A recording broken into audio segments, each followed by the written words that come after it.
Please subscribe అక్షరం educations. మీరు మేము చేసేటువంటి లేటెస్ట్ వీడియోస్ని పొందడానికి తప్పకుండా బెల్ ఐకాన్పై ప్రెస్ చేయండి. సింధు నాగరికత పతనానికి గల కారణాలు. సింధు నాగరికత గల పతనానికి గల కారణాలకు సంబంధించిన సమాచారాన్ని ఇచ్చాడు. మరి సింధు నాగరికత ఎప్పుడో 5,000 సంవత్సరాల పూర్వం, దాదాపు అనగా 2,300 నుంచి 1,750 అది వర్ధిల్లిన కాలం. నేటితో చూసుకుంటే 5,000 సంవత్సరాల పూర్వమే భారతదేశంలో గొప్పగా వర్ధిల్లిన సింధు నాగరికత దాదాపు 800 నుంచి 900 సంవత్సరాలు గొప్పగా వర్ధిల్లి 1,400 నగరాలతో గొప్పగా వర్ధిల్లి, మరి ఎందుకు ఈ విధంగా పూర్తి స్థాయిలో ఇంత హఠాత్తుగా ఎందుకు ఈ యొక్క నాగరికత అనేది అంతం కావడం జరిగిందనే విషయం మీద చరిత్రకారులు పరిశోధించారు. వాళ్ళకు దొరికినటువంటి ఆధారాల ప్రకారం సింధు నాగరికత అంతమైపోవడానికి లేదా సింధు నాగరికత పతనం కావడానికి కొన్ని ముఖ్యమైన కారణాలను వాళ్ళకు దొరికినటువంటి ఆధారాల ప్రకారం చరిత్రకారులు చెప్పడం అనేది జరిగింది. మరి అందులో అత్యంత ముఖ్యంగా సింధు నాగరికత పతనానికి ప్రధాన కారణం మధ్య ఆసియాకు చెందిన ఆర్యుల దండయాత్రే. మధ్య ఆసియాకు చెందిన ఆర్యుల యొక్క దండయాత్రి అనే విషయాన్ని మనకు వివరించిన వాడు ఎవరంటే మార్టిమర్ వీలర్. సింధు నాగరికత పతనానికి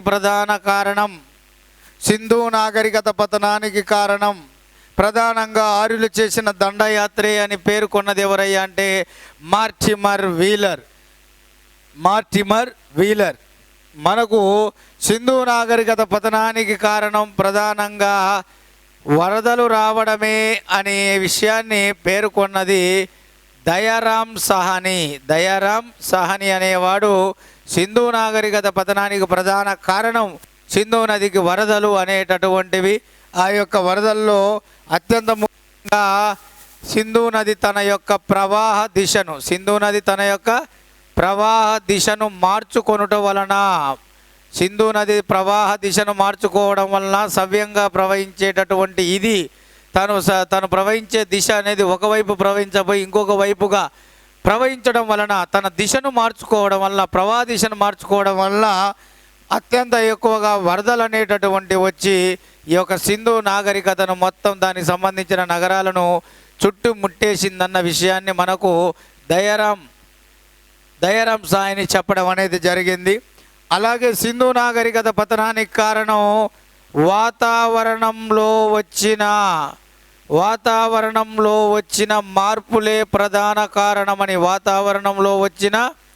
మార్పులే ప్రధాన కారణమనే విషయాన్ని మనకు చెప్పినటువంటి వారు ఎవరయ్యా అంటే డిడి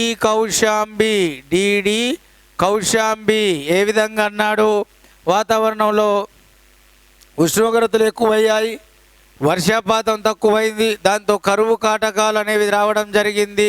దీనివల్ల ప్రజలు క్షేమంతో ఈ వాతావరణంలో వచ్చినటువంటి మార్పుల వల్ల మరణించారు పూర్తి స్థాయిలో అనేటటువంటి విషయాన్ని మనకు చెప్పడం జరిగింది.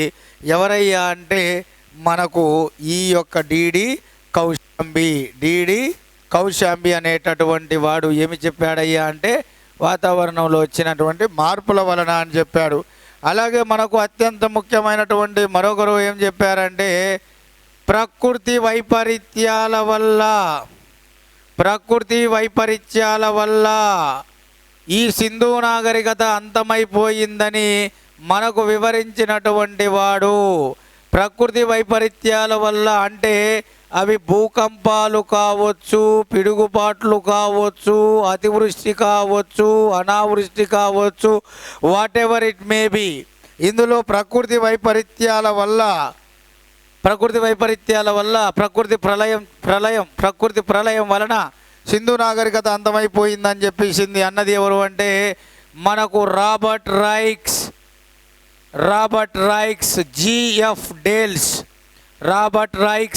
జిఎఫ్ డేల్స్ అనేటటువంటి వాళ్ళు సింధు నాగరికత పతనానికి ప్రధాన కారణం ప్రకృతి వైపరీత్యాలు, అవి భూకంపాలు కావచ్చు, పిడుగుబాట్లు కావచ్చు, అతివృష్టి కావచ్చు, అనావృష్టి కావచ్చు, what ever it may be. ఇందులో మాత్రం ప్రత్యేకంగా ఈ ప్రకృతి వైపరీత్యాల వల్ల సింధు నాగరికత అంతమైందని, దానికి కారణం ప్రధానంగా భూకంపాలే అని పేర్కొన్నవాడు జిఎఫ్ డేల్స్.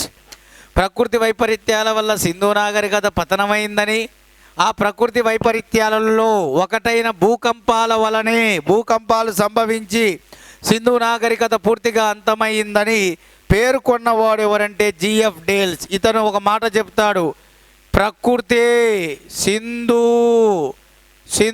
నాగరికతకు ప్రకృతే సింధు నాగరికతకు ప్రధాన శత్రువుగా పరిగణించబడింది. ప్రకృతే సింధు నాగరికతకు ప్రధాన శత్రువుగా పరిగణించబడింది. ప్రకృతే సింధు నాగరికతకు ప్రధాన శత్రువుగా పరిగణించబడిందన్న విషయాన్ని వివరించినటువంటి వాడు ఎవరంటే ఈ యొక్క జిఎఫ్ డేల్స్. ఇతను ఏమన్నాడు, ప్రకృతి వైపరీత్యాల వల్ల పతనం అయ్యింది అన్నాడు. అని ఏం చేశాడు, ప్రకృతి వైపరీత్యాల్లో పక్కాగా భూకంపాల వల్లనే నాగరికత అంతమయ్యిందని చెప్తూ ప్రకృతే సింధు నాగరికతకు ప్రధాన శత్రువు అని చెప్పేసి వివరించడం జరిగింది. ఇవన్నీ కాదు, సింధు నాగరికత అనేది అంతర్గత క్షీణత వలన అంతమయ్యిందని చెప్పినటువంటి వాడు ఎవరంటే గార్డన్ చైల్డ్. ప్రకృతి ఇక్కడ పూర్తిగా మీరు చూసినట్లయితే సింధు నాగరికత అంతర్గత క్షీణత వలన అంటే వాళ్ళే అంతర్గత కలహాలు, వర్గ పోరాటాలు చెలరేగి ఈ అంతర్గత క్షీణత కల్లోలాలు కొట్లాటలు సంభవించి వారి నాగరికతను వారే సర్వనాశనం చేసుకుని ఉండొచ్చు అని గార్డన్ చైల్డ్ అనే చరిత్రకారుడు అభిప్రాయపడడం జరిగింది. ఇవన్నీ కూడా మనకు సింధు నాగరికత పతనానికి ప్రధాన కారణాలు అన్నారు. ఎనీహ్యావ్ ఎంతమంది ఎన్ని చెప్పినా కూడా చాలామంది మాత్రం అంగీకరించింది ఏంటంటే సింధు నాగరికత పతనానికి ప్రధాన కారణం ఆర్యుల దండయాత్రే అని చెప్పేసి అన్నారు మార్టిమర్ వీలర్. ఎందుకు అంటే సింధు నాగరికత అంతమైన తర్వాత వెంటనే ఆర్యుల నాగరికత విస్తరించడం, సింధు నాగరికత ప్రజలకు తెలియనివి ఆర్యులకు తెలిసినవి సింధు నాగరికత కాలంలో బయలుపడడం, ఇవన్నీ చూస్తుంటే దాదాపుగా పూర్తి స్థాయిలో నిజంగానే ఆర్యులు వచ్చేసి వీళ్ళను ఓడించేసి ఈ యొక్క గ్రామీణ నాగరికతను ఏర్పాటు చేసుకున్నారు. బహుశా ఈ ఆర్యుల దండయాత్ర వలనే కావచ్చు ఈ సింధు నాగరికత అనేది అంతంగా అయి ఉండొచ్చు అనే విషయాన్ని చరిత్రకారులు మనకు చెప్పడం జరిగింది. దీన్ని చాలామంది అంగీకరించడం జరిగింది. కాబట్టి 1 2 3 4 5 ఇవి 5 మీకు రావాలి. అందులో ఆర్యుల దండయాత్ర వల్ల నాగరికత అంతమైందని చెప్పింది మార్టిమర్ వీలర్, నాగరికత వరదల వల్ల అంతమైందని చెప్పింది దయారాం సాని. ఇందులో భాగంగానే సింధు నది తన ప్రవాహ దిశను మార్చుకోవడం వలన ఈ యొక్క వరదలు సంభవించి నాగరికత అంతమైందని చెప్తాడు. అలాగే వాతావరణంలో వచ్చిన పెను మార్పుల వలన నాగరికత అంతమైందని డిడి కౌశాంబి చెప్తాడు. అలాగే ప్రకృతి వైపరీత్యాలు సింధు నాగరికతకు ప్రధాన కారణమని రాబర్ట్ రైక్స్ పేర్కొనడం జరిగింది. ఇతనితో పాటు ఈ వాదనను జిఎఫ్ డేల్స్ కూడా బలపరచడం అనేది జరిగింది మిత్రులారా. ఇందులో ప్రధానంగా ఈ యొక్క రాబర్ట్ రైక్స్తో పాటు ప్రకృతి వైపరీత్యాలు ప్రధాన పతన కారణం అన్న జిఎఫ్ డేల్స్ అనేవాడు ఇందులో ప్రధానంగా భూకంపాలు వలనే సింధు నాగరికత అంతమైపోయిందని చెప్పాడు. అంతేకాదు ప్రకృతే సింధు నాగరికతకు ప్రధాన శత్రువు అని చెప్పింది కూడా జిఎఫ్ డేల్స్.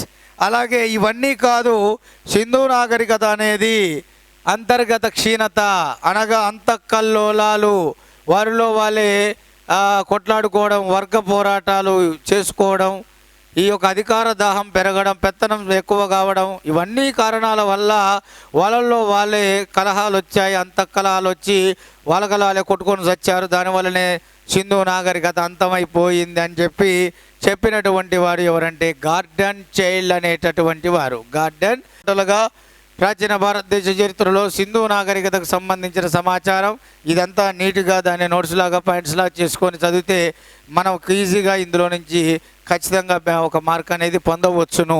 ఇది మనకు ప్రీవియస్లో దీని తర్వాత ఇది ఎంత ప్రాధాన్యత ఉందో దీని తర్వాత మన ఆర్యుల నాగరికత తొలివేద మలివేద వేద సాహిత్యం చాలా ఇంపార్టెంట్. అది మనం నెక్స్ట్ వీడియోలో దాన్ని చెప్తాము. ఇది కూడా దీనిలాగానే అది కూడా చాలా పర్ఫెక్ట్గా వింటూ నోట్స్ రాసుకుంటే అద్భుతంగా మీరు అందులో కూడా బిట్టు పొందుతారు, ఖచ్చితంగా చేస్తారు. ఇది ఓకేనా? Is it clear? Right. Right మిత్రులారా, సింధు నాగరికతకు సంబంధించినటువంటి సమకాలీన నాగరికతలు ఏమైనా ఉన్నాయా? సమకాలీన నాగరికతలు, సింధు నాగరికత వర్ధిల్లినప్పుడు, సింధు నాగరికత కంటే ముందు ఆవిర్భవించిన నాగరికతలు, సింధు నాగరికత తర్వాత ఆవిర్భవించిన నాగరికతలు, ఇలా టోటల్గా భారతదేశంలో అతిపెద్ద నాగరికతగా, ప్రపంచంలో కూడా అతిపెద్ద నాగరికతగా, దక్షిణాసియా ఖండంలో కూడా అతిపెద్ద నాగరికతగా ఆవిర్భవించినటువంటి ఈ సింధు నాగరికతకు సమకాలికంగా ఉన్న నాగరికతలు ఏమున్నాయనేది ఒకసారి చూద్దాం. ఇందులో మెసపటోమియా నాగరికత, ఈజిప్టు నాగరికత, అలాగే దీన్ని మనము నైలు నది లోయ నాగరికత అంటాం. నైలు నది లోయ. అలాగే మనకి ఇక్కడ అత్యంత ముఖ్యమైనటువంటి చైనా నాగరికత, క్రీట్ దీనినే మనము గ్రీక్ నాగరికత అంటాం.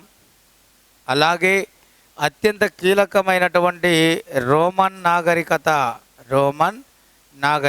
అంటాము.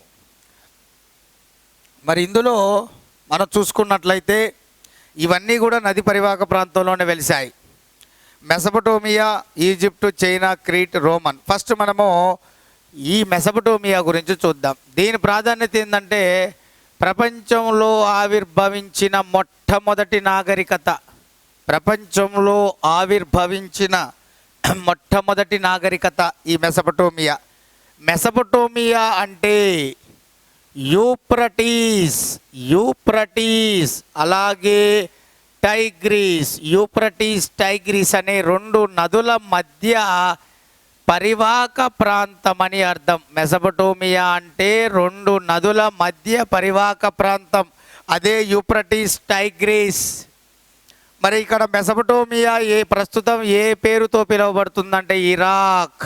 అందుకే దీన్ని ఇరాక్ దేశపు నాగరికత కూడా అంటాము. మెసపటోమియా ప్రస్తుత పేరు ఇరాక్, అందుకే దీన్ని ఇరాక్ దేశపు నాగరికత కూడా అంటాం. అలాగే దీన్నే సుమేరియన్ నాగరికత అంటాము. సుమేరియన్ నాగరికతగా కూడా పిలుస్తాం. ఈ మెసపటోమియన్స్నే సుమేరియన్స్గా, వారి నాగరికతనే సుమేరియన్ నాగరికతగా పిలుస్తాం. మరి వీరి యొక్క లిపిని ఏమని పిలుస్తామంటే క్యూనిఫారం లిపి. మెసపటోమియన్స్ లేదా సుమేరియన్స్ యొక్క లిపిని ఏమంటారు? క్యూనిఫారం లిపి అంటాం. ఏమంటాం? క్యూనిఫారం. అంటే ఇది ఏ విధంగా ఉంటుంది? పంగలకర్ర మాదిరిగా ఉంటుంది. పంగలకర్ర మాదిరిగా ఉన్నటువంటి లిపి క్యూనిఫారం లిపి. మరి అత్యంత ముఖ్యమైనటువంటి ఈ మెసపటోమియా ప్రాధాన్యత ఏమిటయ్యా? నాగరికత అంటే పచ్చి ఇటుకలతో నాగరికతను నిర్మించుకున్న తొలి నాగరికత మన సింధు నాగరికత.